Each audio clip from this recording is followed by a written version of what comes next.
Welcome, everyone. It is so wonderful to see so many faces gathered in this circle. Some new faces, welcome. Faces who are returning for a second or third time, welcome. And this lovely group of people behind me, I am thrilled and grateful to them for sharing a poem with us. We will hear from them later. We welcome our Zoomers. I don't know how many we have. Oh, we're up to 3. That's great. It's gaining. We're a little discombobulated this evening because a number of our members have tested positive with COVID. They're all doing well. Others have some other health issues, so we've been scrambling, but please know that everything that we've created and recreated and monitored and adjusted has all been done with a great deal of love. So lots of people have helped, and I am thankful. You will see many of them this evening come up and share with us. On that note, I'm going to ask Frank if he will just play a little bit. Kathy is going to come and lead us in the gathering prayer. Welcome, everyone. Welcome, Zoomers. Enjoy.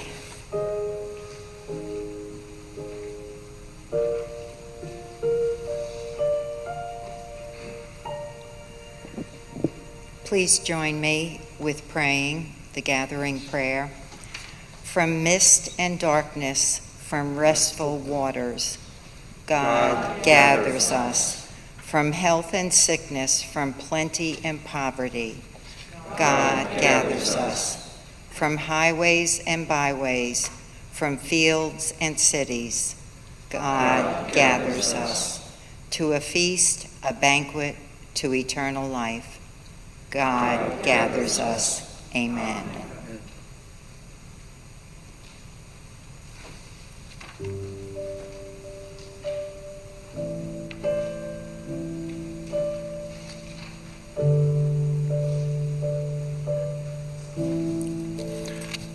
Holy and poetic words from God's story found in Ecclesiastes.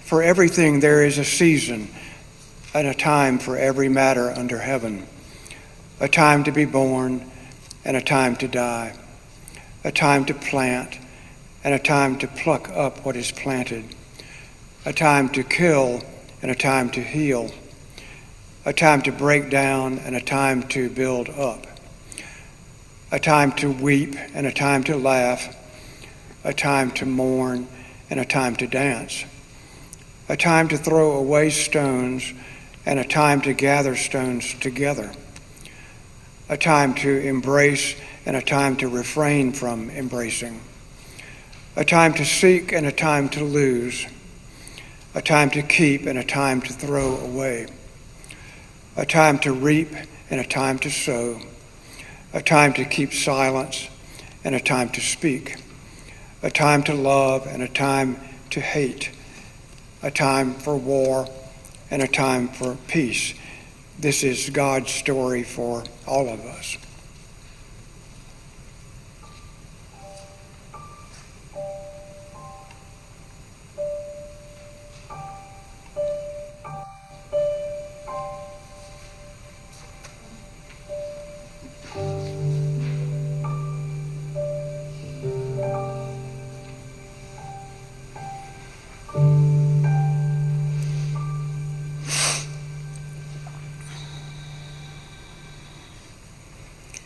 I am not Emily Nelson, and I am so sorry that Emily isn't able to be here with us this evening.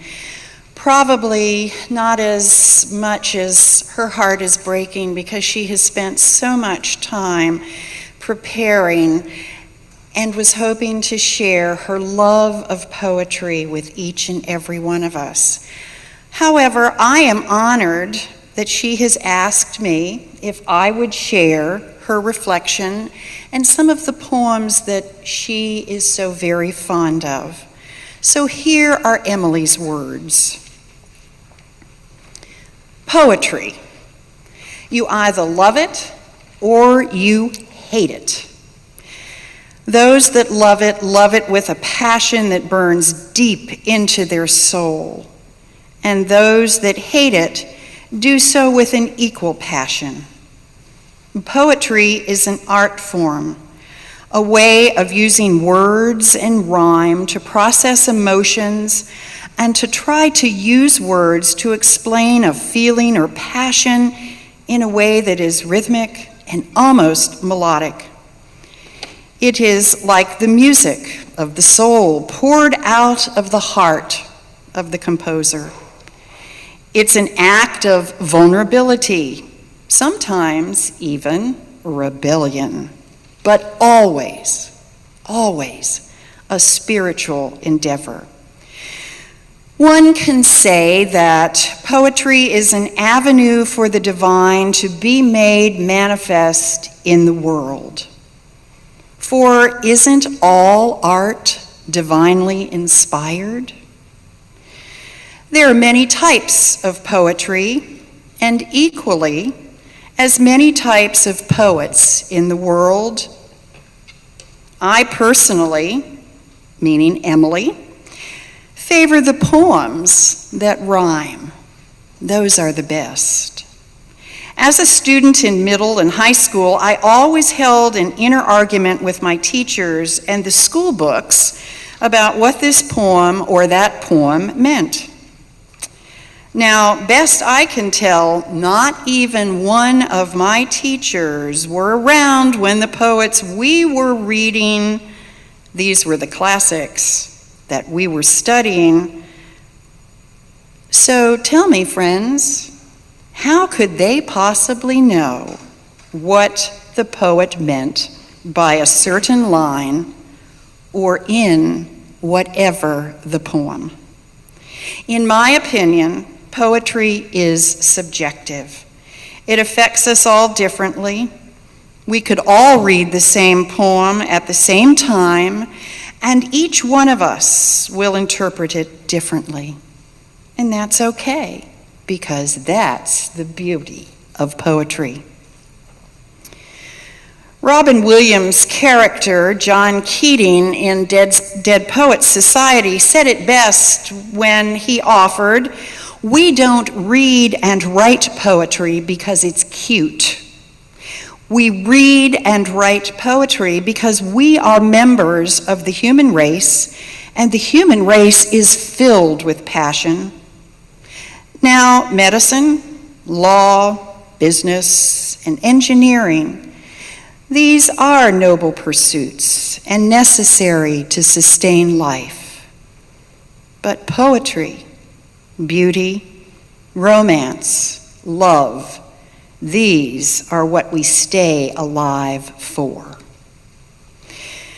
Emily goes on to say that poetry has been a part of her life for as long as she can remember. And she was going through some of the keepsakes that her mother placed in what was known as the baby drawer, and she came across this little poem that her 7-year-old self wrote, and she has asked me if I would read it. The poem is called Blue, written by Emily on October 12th, 1986. Blue. Blue as the sky, blue as my eye, blue as the pool, blue is cool. Sad can be blue, but I'm not. Are you? She goes on to say that she also remembers one of the bulletin boards in her elementary school class that had a poem, "Who Has Seen the Wind?" That poem was posted on it. She memorized it then, and even today she can still recite it from memory. In middle school, she said that her literature teacher made each student pick a poem, memorize it, and recite it in front of the class. And she chose Day is Done by Henry Wadsworth Longfellow. And this was the poem that truly sparked her love affair with poetry. It captures the beauty, and the power of poetry. And this is how that poem goes. The day is done, and the darkness falls from the wings of night as a feather is wafted downward from an eagle in his flight. I see the lights of the village gleam through the rain and the mist, and a feeling of sadness comes o'er me that my soul cannot resist. A feeling of sadness and longing that is akin to pain and remembers sorry only as the mist resembles the rain.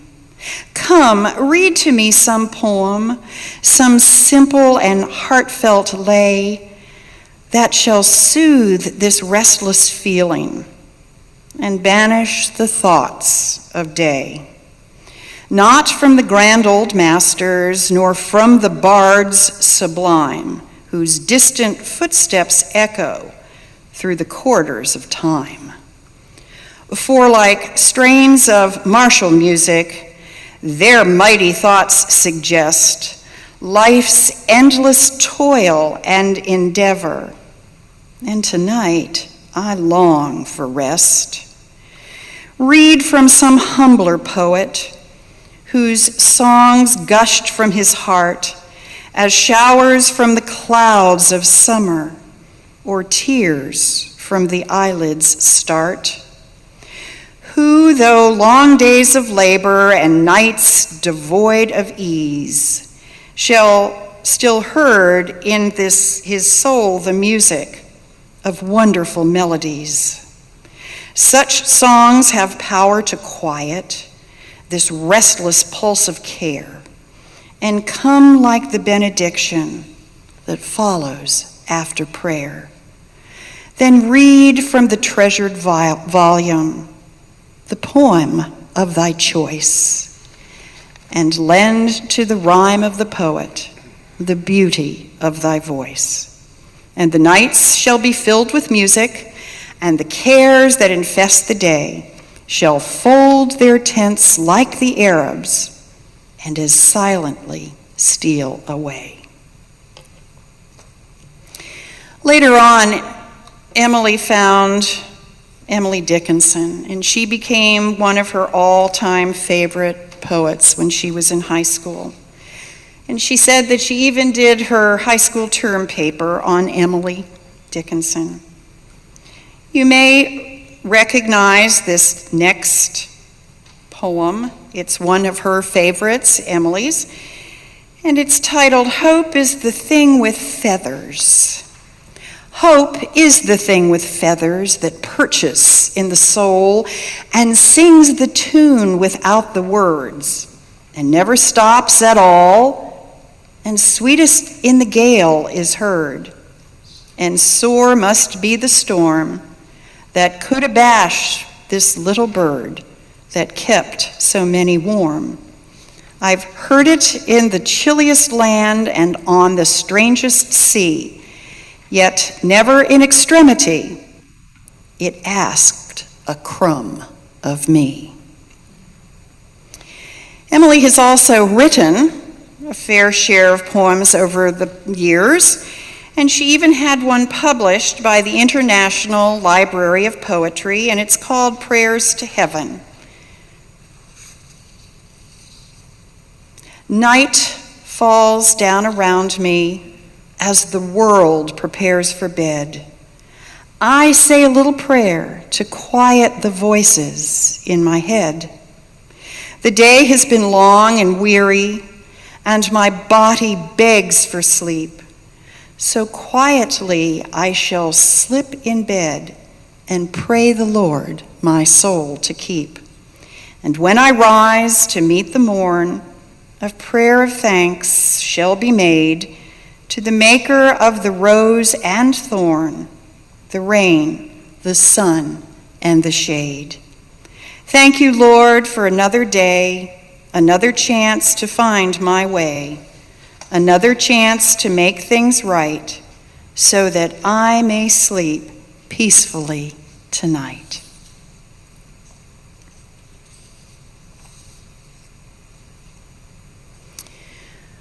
The last poem that Emily wanted to share is especially meaningful to her as a massage and bodywork therapist. And this poem is titled The Human Touch by Spencer Michael Free.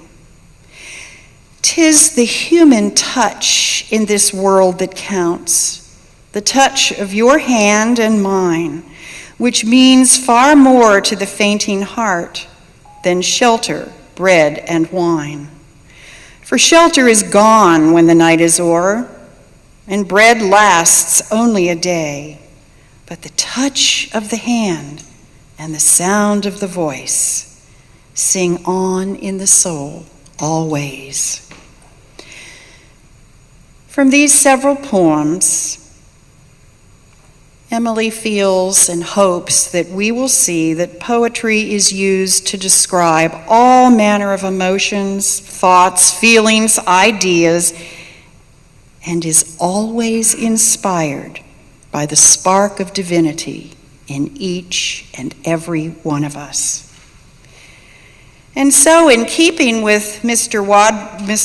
Longfellow's invitation, we will now hear the beauty of other star voices as they share with each of us a poem of their choosing.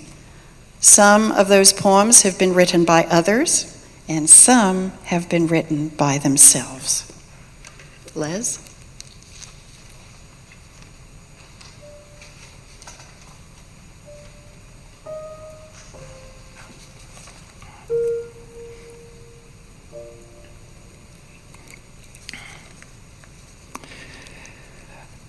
Well, as most of you know, I am not a poetry buff, but some years ago I heard on the way to Fayetteville, North Carolina to see my middle daughter, was listening to NPR, and a poet by the name of Billy Collins started reading some of his poetry, and I was really intrigued. They're very touching, and I became very interested. He's a contemporary poet that at one time, for some years, was the Poet Laureate of the United States Library of Congress. His poetry contains a lot of things, but they're always theological, pertinent, philosophical, thoughtful, and humorous. This particular poem, called The Lanyard, was special because it reminded me of a number of things. One of the things is that it reminded me of, and I'll explain later, was that I've had a lot of angels in my life. By that I mean the wingless ones, family, friends, daughters, grandchildren, who just always seemed to appear out of nowhere at the right time when I either needed them or didn't know I needed them, to just listen or just be there. My mother was the first angel that I was aware of to appear in my life. And along that line, I'm reminded also of the similarity between Billy Collins and me regarding the lanyard, which is a little, if you're not familiar with that term, and I wasn't either until I'd read this poem, it's usually a plastic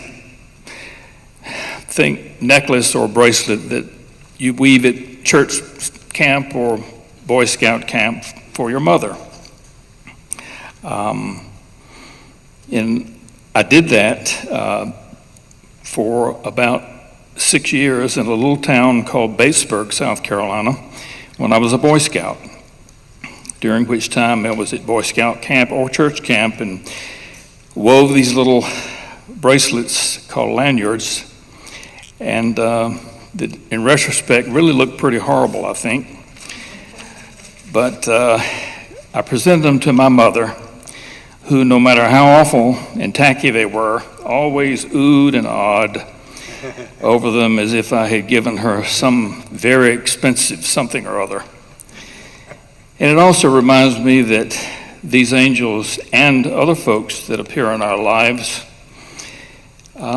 maybe we sometimes are prone to forget that they are not just human beings, but are examples of the spark of the divine created by our Creator, and that if we're not real careful, we won't really appreciate them as we really should until they're no longer with us.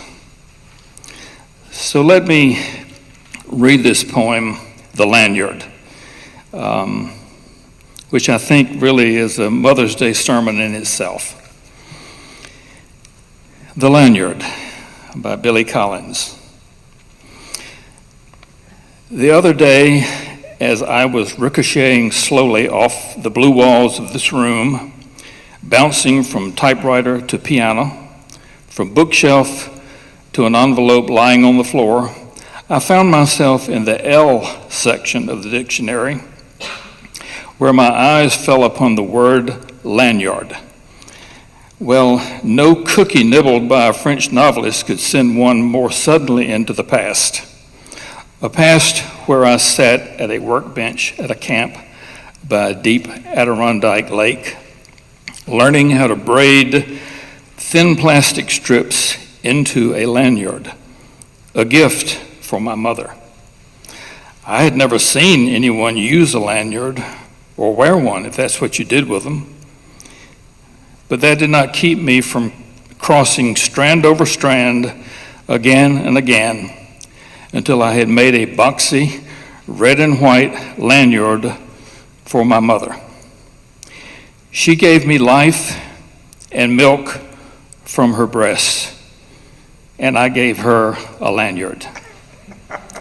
She nursed me in many a sick room, lifted teaspoons of medicine to my lips, set cold face cloths on my forehead, then led me out into the airy light and taught me to walk and swim, and I in turn presented her with a lanyard.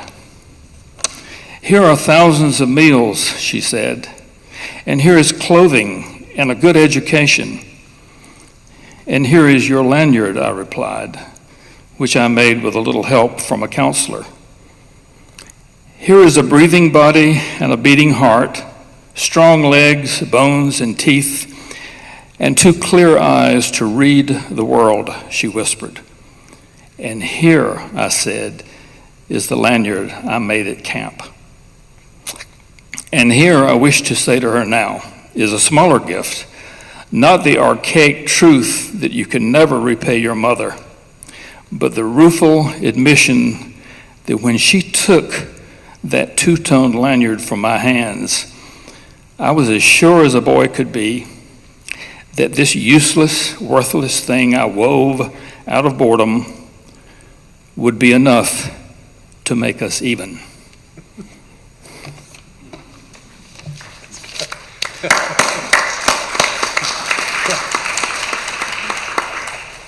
Les, Billy Collins.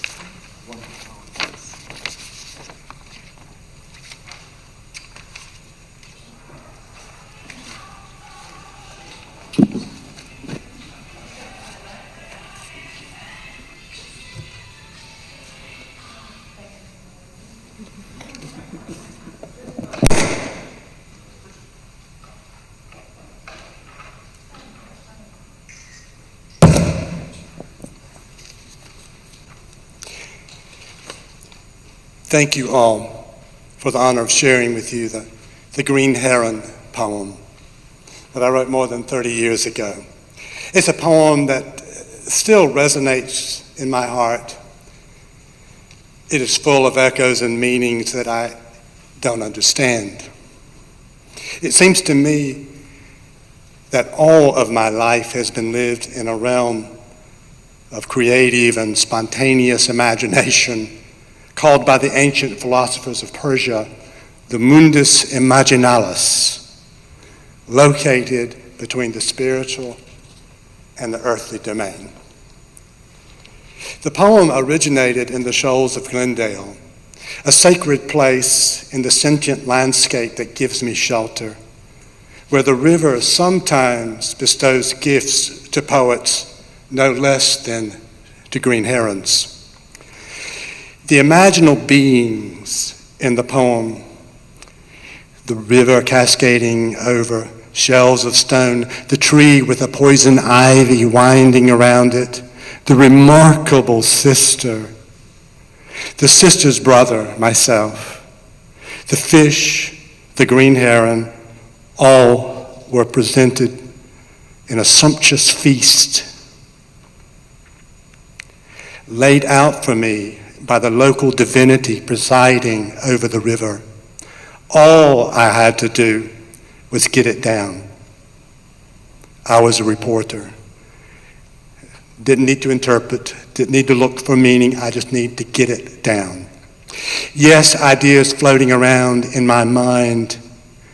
My heart at that time determined some of what I was able to see and how I was able to understand what was being disclosed to my imagination. I had been recently inflamed by the metaphorical distinction drawn by the archetypal psychologist James Hillman between the word spirit and the word soul. And I'll give you this little bit of background. It was just, I had been since high school, a student of comparative religions and comparative mythologies and spiritual practices and this kind of thing. And yet, I had always blurred the word spirit and the word soul together and not really distinguished them. And yet they are importantly different. The word spirit comes from the Latin spiritus, it means breath, spiritus, breath. It's in the air.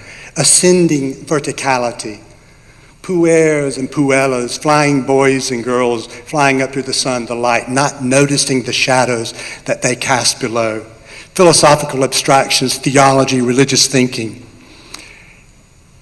This I got. And soul, according to Hillman, as he observed, soul is like water, seeking the low places where it's muddy and opaque, where there is suffering. Soul is empathetic, standing shoulder to shoulder in solidarity with those things that are spat upon or looked upon as inferior, neglected for their brokenness. Teaching in the public schools, Mother Teresa with the leper colony, local heroes working with the homeless veterans in our community. So I was beginning, in the midst of this presentation by the river goddess to me, I was already sort of questioning some of my ascensionist aspirations. So, the green heron. Let the lofty grandfather of poison oak vines grapple with spiritual matters. He has scaled the heights upon a sturdy tree by the river. We sit beside him, sister, unobsessed, where the waterfalls descend. Our perfect words disappear gladly into the river. Vigilance and breathing remain. A green heron comes to fish only a few feet away. He dances on a steep slope beside a narrow waterfall, plucking out fish with precision, swallowing them whole, one after another.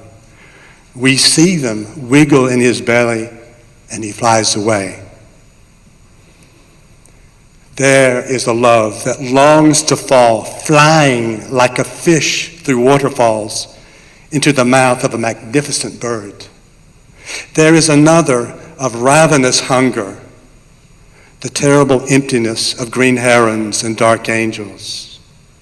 And what is this, sister, that resides in the dancing?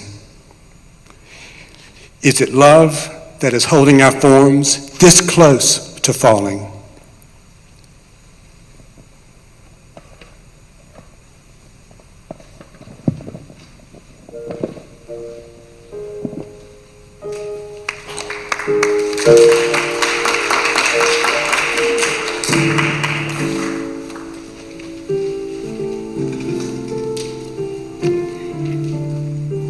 Well, Sue, you read my poem. So I found a backup really quick. It's very short and sweet. Maya Angelou is also one of my most favorite poets. And I hurried and scurried, and I found this one. It makes a very wonderful point, as short as it is. She says, lying thinking last night how to find my soul a home where water is not thirsty and bread loaf is not stone. I came up with one thing, and I don't believe I'm wrong, that nobody but nobody can make it out here alone.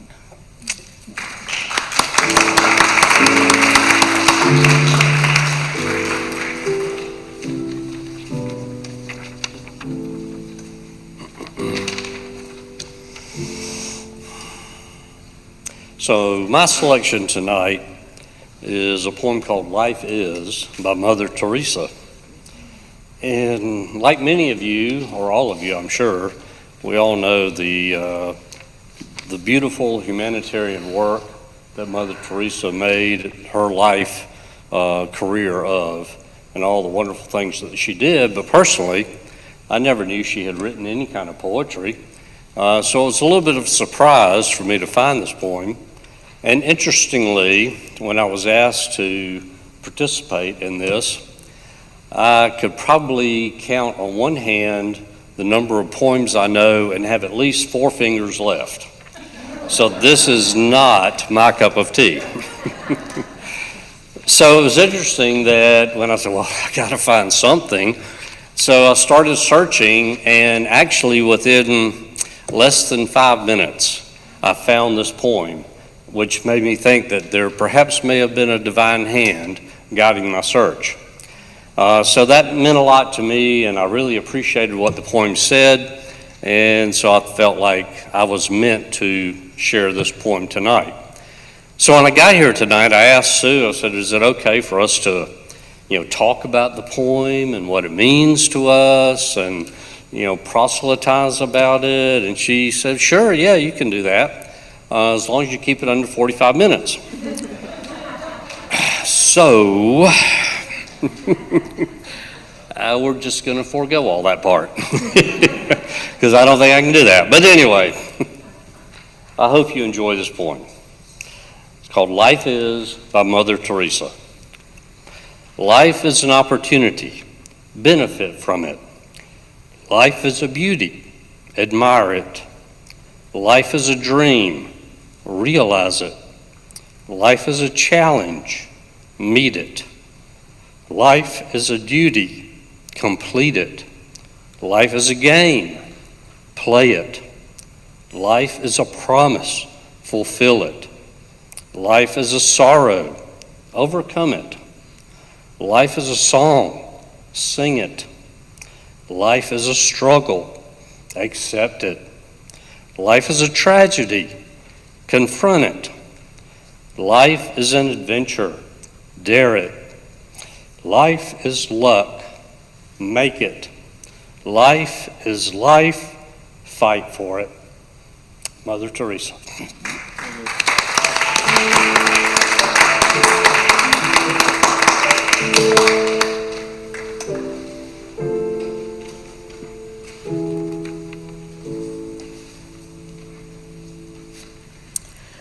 I am not a big poetry fan either, but every once in a while one comes along that I hear and it just speaks to me, and I can't exactly tell you what it says, it just touches me in some way. This poem is attributed to Dr. Benjamin E. Mays, a pioneer civil rights leader who was president of Morehouse College during Martin Luther King Jr.'s education there. But I first heard it in 2019 after the death of Representative Elijah Cummings during all the coverage of his death. Representative Cummings cited this poem in his first congressional speech in 1996. I only wish I had heard this poem much earlier in my life. I have only just a minute, only 60 seconds in it, forced upon me, can't refuse it, didn't seek it, didn't choose it, but it's up to me to use it. I must suffer if I lose it, give account if I abuse it. Just a tiny little minute, but eternity is in it.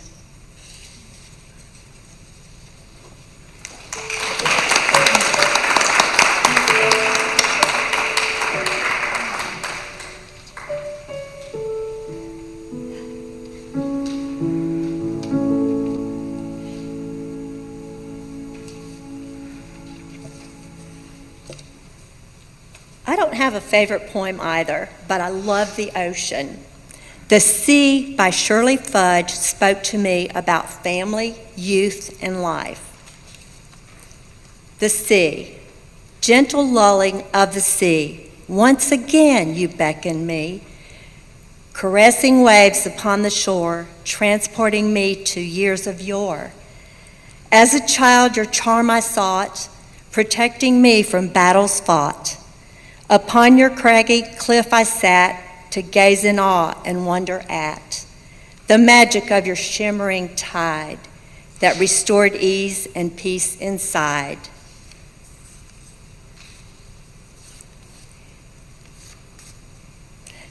To me, this poem is about spirituality of family. When I was young, we often visited the ocean during winter. We packed a lunch, bundled up, loaded up our dog Max, and took off for an adventure. It was breathtaking and spacious. Low tide seemed so vast, and the dunes huge. We explored, exercised, laughed, talked, all together, just us. I felt safe, protected, included, wanted, loved, and happy. Thank you very much.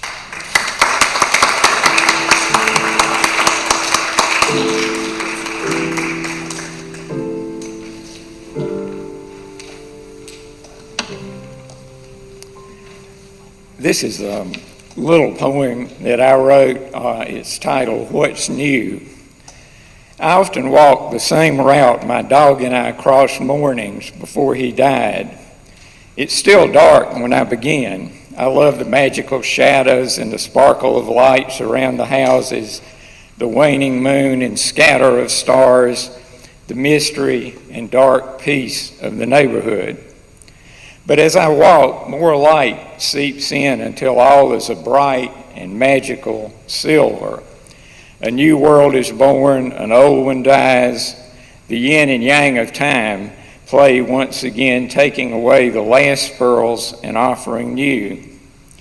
I wonder if my old dog still remembers this holy shifting ground.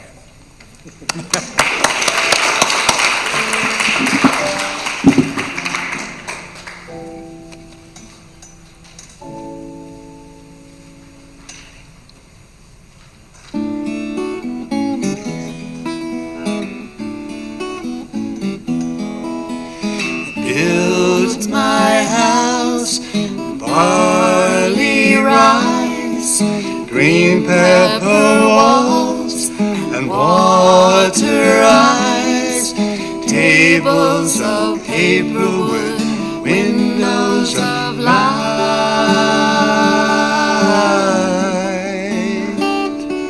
then everything emptying into white.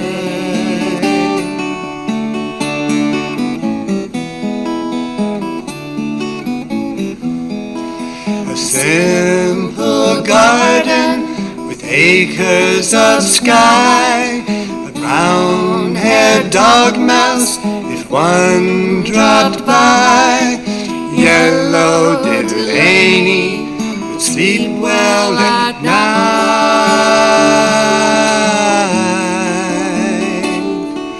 with everything emptying into white.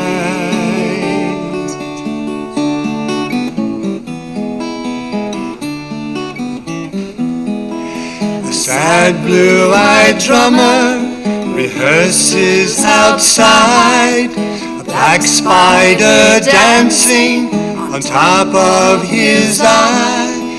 Red-legged chicken stands ready to strike.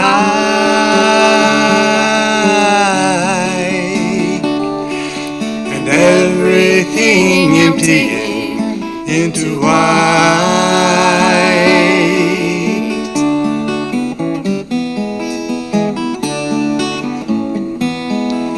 I built my house from barley rice, green pepper walls, and water ice.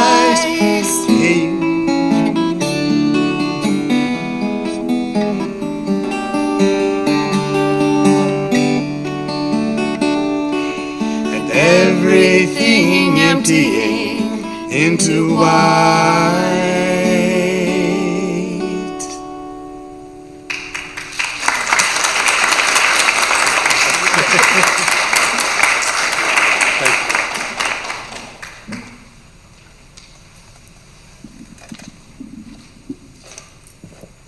That reminded me so much of the coffee house days. Hearing all this poetry, listening to wonderful music from Frank and Bill and Nancy, because after all, music is indeed poetry. So that's what it reminded me of, minus the smoke-filled room, the very strong coffee, and a little hoo-hoo in the coffee as well. So I am grateful to each and every one who participated this evening, all of our readers, Nancy and Bill and Frank, of course. I think we really should thank them.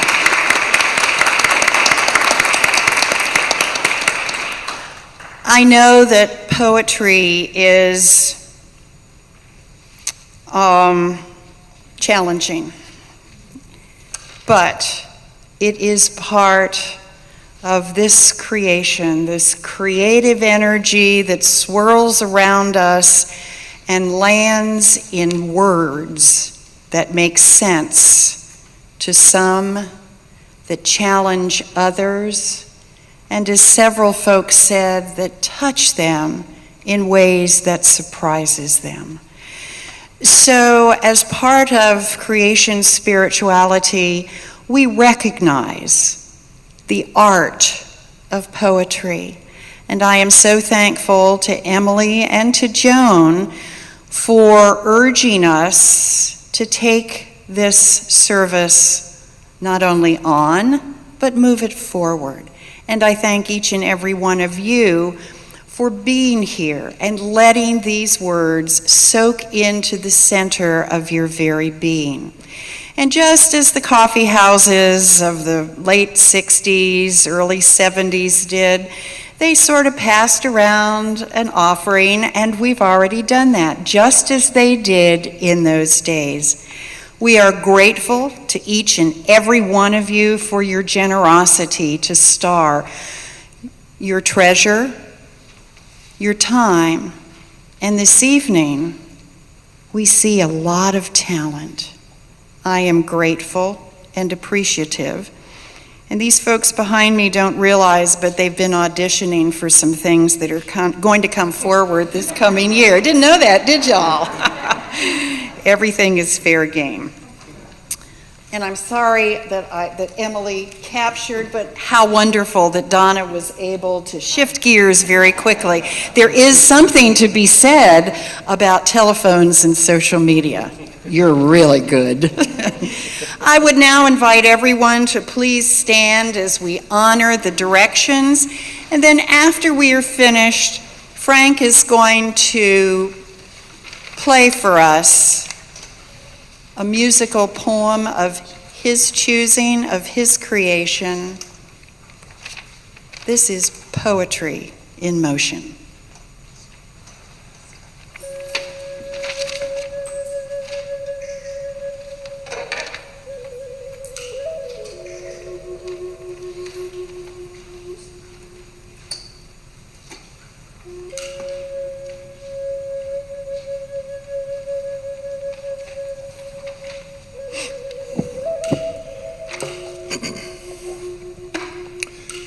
Perhaps you've noticed that even in the very slightest and lightest breeze, you can hear the voice of the cottonwood tree. This, we understand, is its prayer to the Great Spirit. For not only men, but all things and all beings pray to him continuously in different ways. This evening we invoke the great mystery, Wonkantaka, who tells us that there is no amount of darkness that can extinguish the inner light within us. We are reminded that we are a poem about the goodness of creation, a poem about original blessing. We burn the sage with intention and mindfulness so that we may rebalance ourselves and send the smoke spiraling into the air.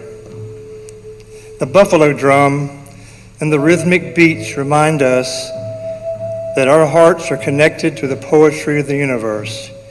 Each beat is the heartbeat of our Great Mother.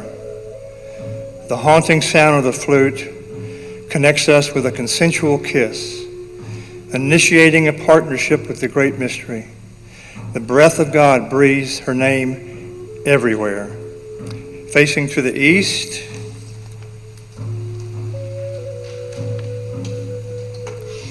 the grandmothers and the grandfathers of the East remind us that the Holy One's signature can be found on every leaf of every tree. Every rock and tree and creature has a name. Altogether, in the name of the butterfly and of the bee and of the breeze and of the beaver and of the raven, we are blessed by the goodness of creation. quarter turn to the left, right.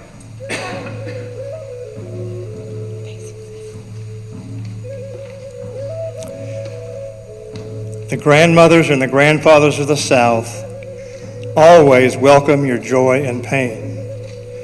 They know where to find God in chaos and in beauty.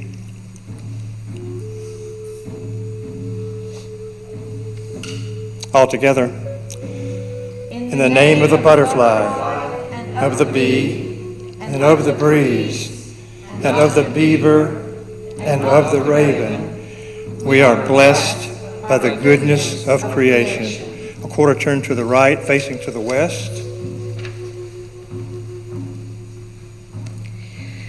The grandmothers and the grandfathers of the West want us to see the immense light that is reflected by all that exists. We are blinded and we can see at the same time.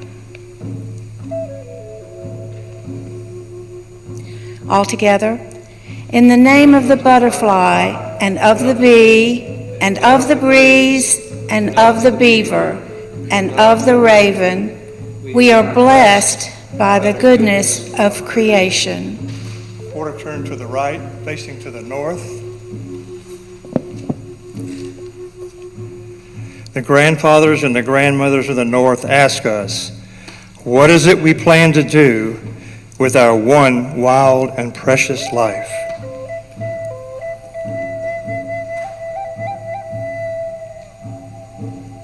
All together, in the name of the butterfly, and of the bee, of the breeze, and of the beaver, and of the raven, we are blessed by the goodness of creation. Facing center, the grandmothers and the grandfathers of the center space remind us we are all mirrors of God. Look around our circle of life and see the face of God, the Holy One, in each face.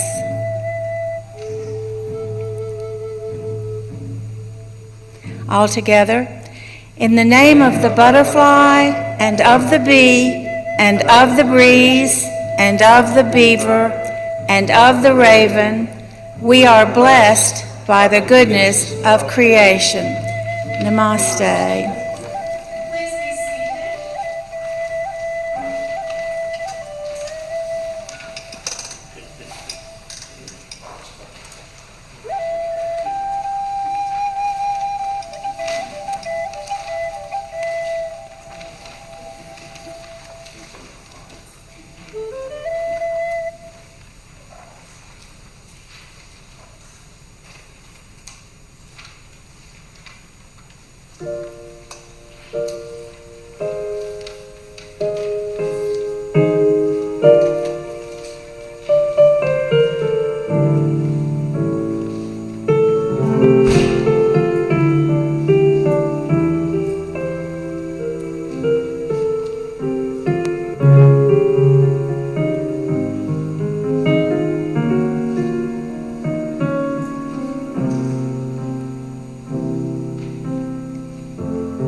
One last piece of poetry that is sitting in the center of this room is this gorgeous flower arrangement by Steve Willis. It is definitely poetry. Thank you, Steve, so much. And for those who haven't had an opportunity to be with us when Steve has created for us his phenomenal Ikebana arrangement, our service in 2 weeks will feature Steve, who will be doing our reflection at the Tranquility with Tea service. This is the 4th time Steve has been with us to do this. He's covered each season. This time we get him for the summer. So each one has offered a different array and is a different arrangement. If you haven't been with us, you will definitely want to be with us. And if you have been with us before, you know how magical it is. So on this note, before we leave, I would like to leave you with this words, and then Frank is going to play a little more. Poetry in motion.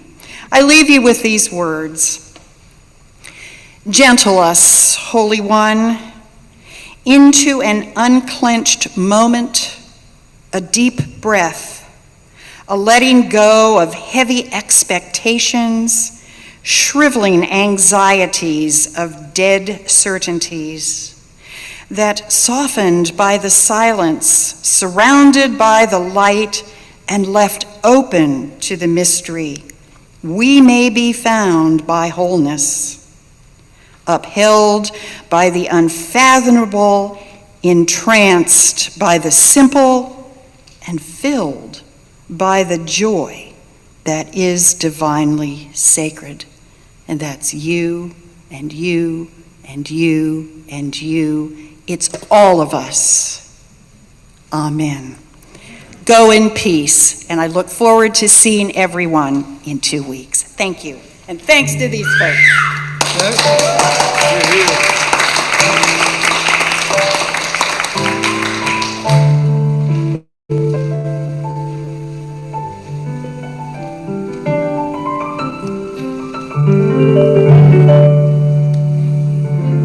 Thank you. Thank you. Thank you very much.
Thank you.